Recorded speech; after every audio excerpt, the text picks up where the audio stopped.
they're banning out Harith this time. Although they do have counters to the Harith, they have answers to the Harith. It might be just due diligence to actually ban that out. They're doing a really good job at shutting Fight Okay. Chicken down, right? RRQ, Akira, you can already see Esme taken out, Glue, Joy, Grok, Lapu picked up. Benedetta was banned by the Valley, so now it's Fight Chicken. Big question mark on him. What is he gonna play, right? This is so far a brilliant draft that's been executed by Coach Cabral. That Ling ban, you know, I think, again, they are done with banning the gold laners because they already have a Lolita. They want to be up against a Beatrix and a Brody. Do they want to take the Fredrin this time so that they deny it away from the Valley, maybe? Yeah, or take it. actually, I will not mind if they go for something like a Popol and Koopa. There you go. There you go. The Fredrin denial coming out from RRQ. You're very smart coming out from the Brazilian squad. I think something that RRQ Akira also needs to look out for is that, yes, you're drafting a Fredrin, you're drafting a Lapu Lapu and a Grok. Well, technically speaking, there's a lot of burst damage going in, but when it comes to, you know, constant DPS, the Valley definitely truly shines. And you know that Claude will go in with the Hunter's Sword, you're going to shred through, and there you go, the Thamus leaked for Fried Chicken. Okay, you need more damage though in the early stages. So Mobazane needs a hero that can dish out the damage in the early stages while also like frontline. So it is going to be Karina. Okay, I think that RRQ Akira can even consider something like a fast-paced marksman, like a Popol and Koopa, in fact, to kind of zone out this Claude and win the laning stage, or even a Bruno, right?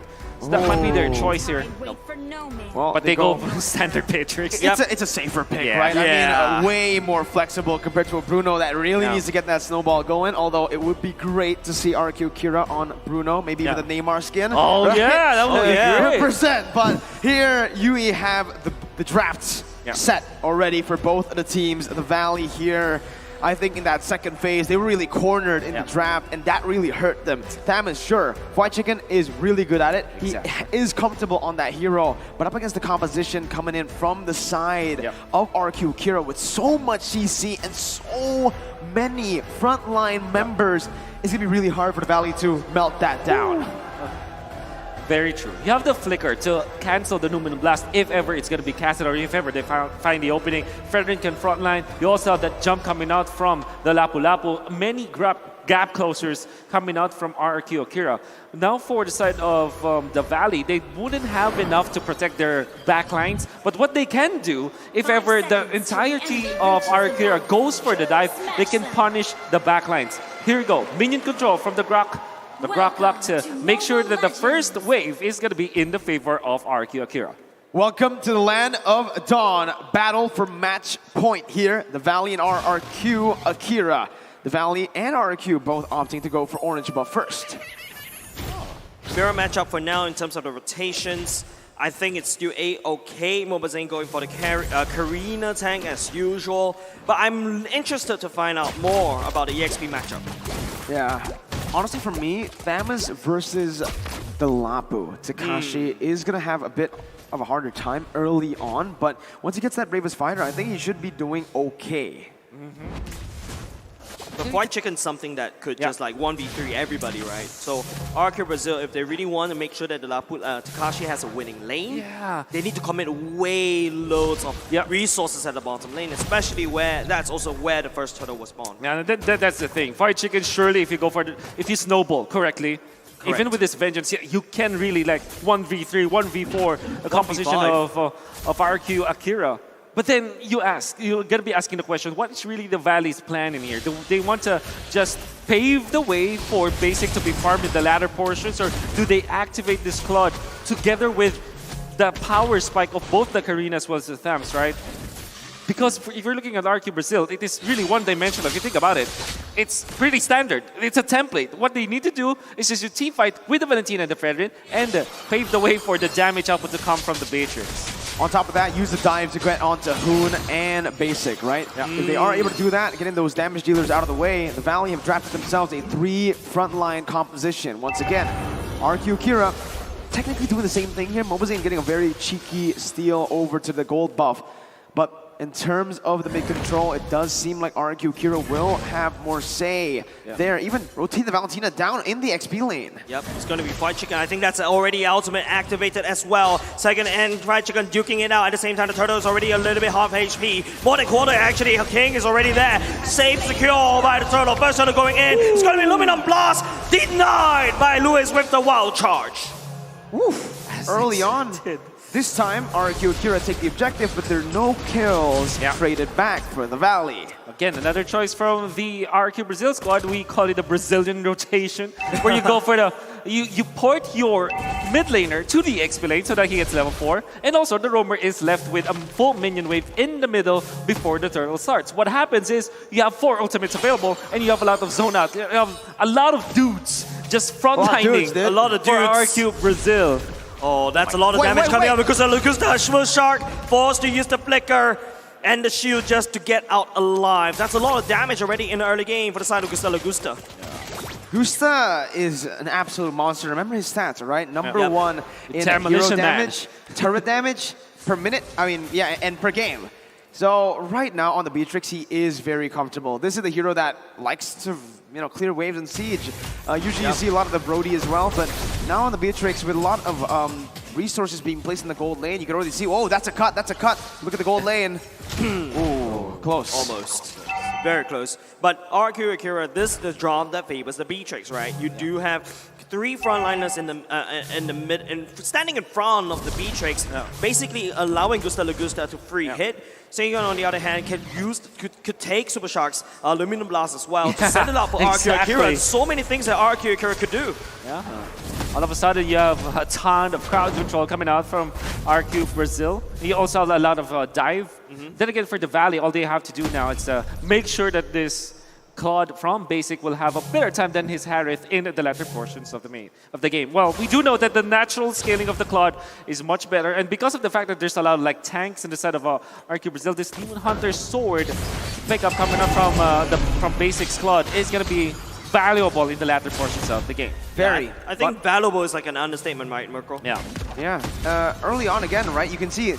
This is what the Grok brings to the table. Let's see. Breakfast Warrior going in. Mobazane takes away the turtle. It is going to be Luminum Blast changing. It is going to be RRQ Akira stuck in a very hard place. But they managed to turn it around. Not enough damage from the side of Hoon to clear it. It's the opposite that's happening here. RRQ Akira, they're trading kills for the turtle. They're saying, the Valley, if you want it, if you want to use that many resources, if you want to lose all your HP, just getting close to the turtle to steal it, go ahead. We'll take the kills and we'll take the turret gold. And maybe they might even actually be able to take that turret. Not just yet, though. 5-minute item check, Wolf. Yeah, okay, so we can see the Cloud of Destiny already up and available for the Valentina. We rarely see very quick pickup on the Cloud of Destiny for Valentina, but because of how he was able to get a double kill, level advantage as well as gold advantage over the Eve, which means that if ever he is able to steal that Eve ultimate, that's gonna pack up a punch. Oh, look at this. The Valley ties with ONIC Esports at number 1 in the highest KDA with 6.9. So, again, very impressive for a team in the lower brackets with a lot more pressure on them, right? Super nice. Pretty interesting, though. But over the course of these 2 games, I think that is going to rise up, or I mean, KD is going to go fall down. Super Shark caught. Oh, Super Shark get caught out. So many CC. RRQ Brazil giving a CC festival. It's complete 180, dude. RRQ Akira are doing what the Valley did to RRQ Akira in the first 2 games. They're the ones finding the proactivity on the map. And again, King and Mobazane, every time they're on tanks, they just like to beat each other up. Basic, though. Ooh. A lot of Nibiru's passion going in. Hoon going, try to clean it up. The sniper ran a shot, will be able to just melt down Hoon's shields for now. The fact that they cleared up top lane, the defense coming out from the Valley, even when it's very expensive with the ultimate usages, I think it's worth for the American squad because now they will have more time for Basic to farm and they keep their turret up top. More ways to control the map or at least equalize the control of the map between them and their opponents. The American squad. Which American squad? That's true. The Southwest of the North, but Luis coming with the wall charge as well. Mobazane trying to make some damage towards Luis. It is going to be Basic and Hoon focusing on the Lord turret instead. Luis and Masas will not be able to land. Luis will need to run for the hills, but nowhere to run at all. Basic, the ultimate performance from the Valley. Kills 2. Oof. And it's also a turret take, right? Yep. They are absolutely amazing at translating King. Wow. 1v1. That's a lot of damage coming out of Quiet Chicken. This is why you ban the damage from Quiet Chicken. Whoa! Super Shark still going as well. Zoning Gusta with other members to come into siege.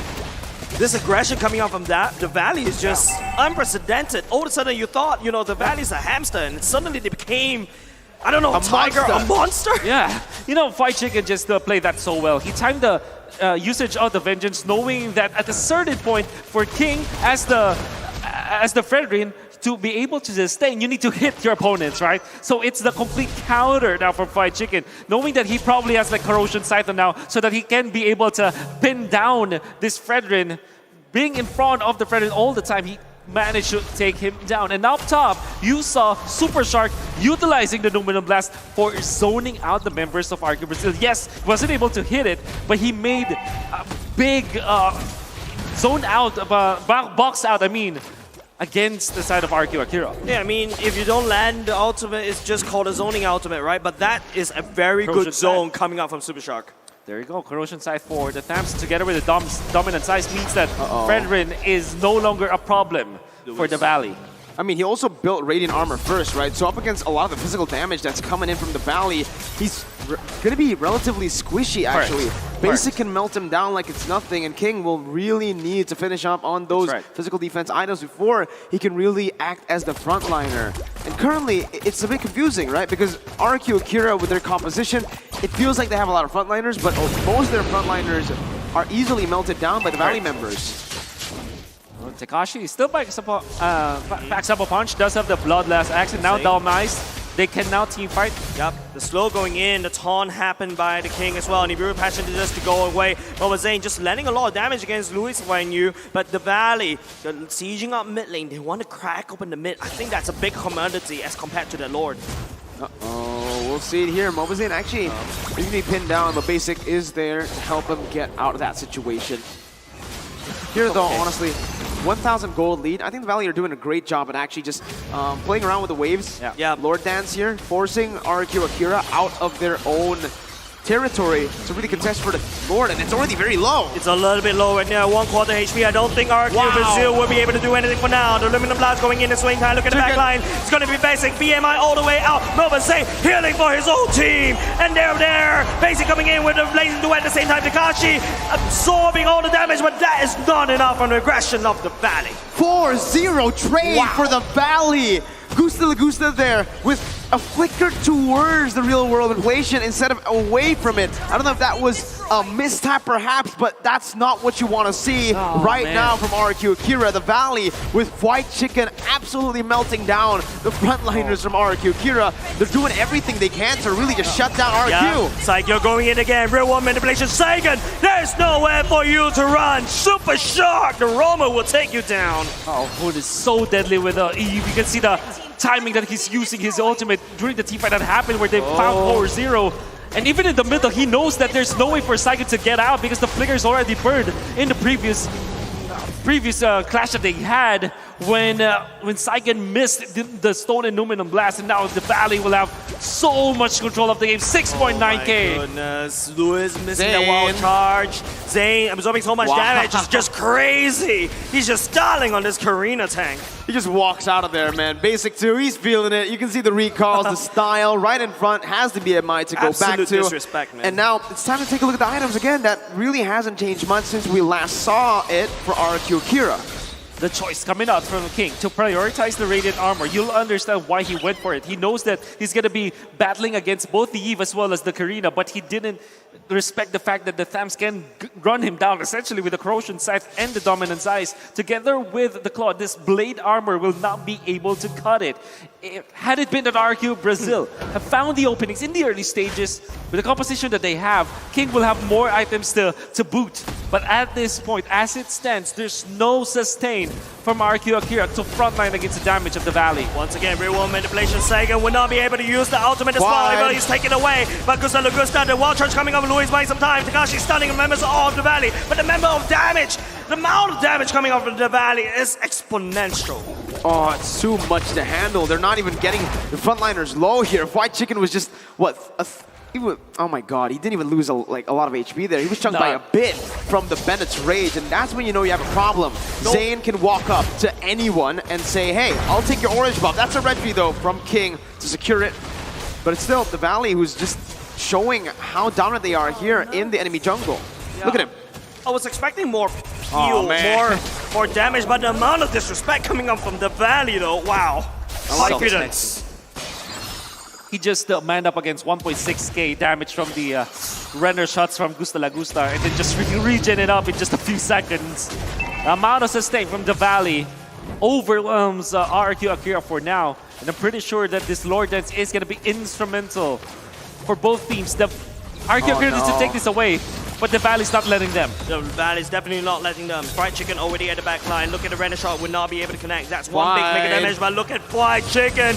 He's tanky and he's hungry. And Moba Zayn coming in with a kill. Lewis will be the first one to go down. Who will pick that up? Sagan nowhere to run as well. Why are you doing with... Oh, that's a good ultimate coming up with Sagan. But Fried Chicken, oh no, there's nowhere to run. Takashi as well. The Valley kidnaps RRQ Akira, and that is a wipeout!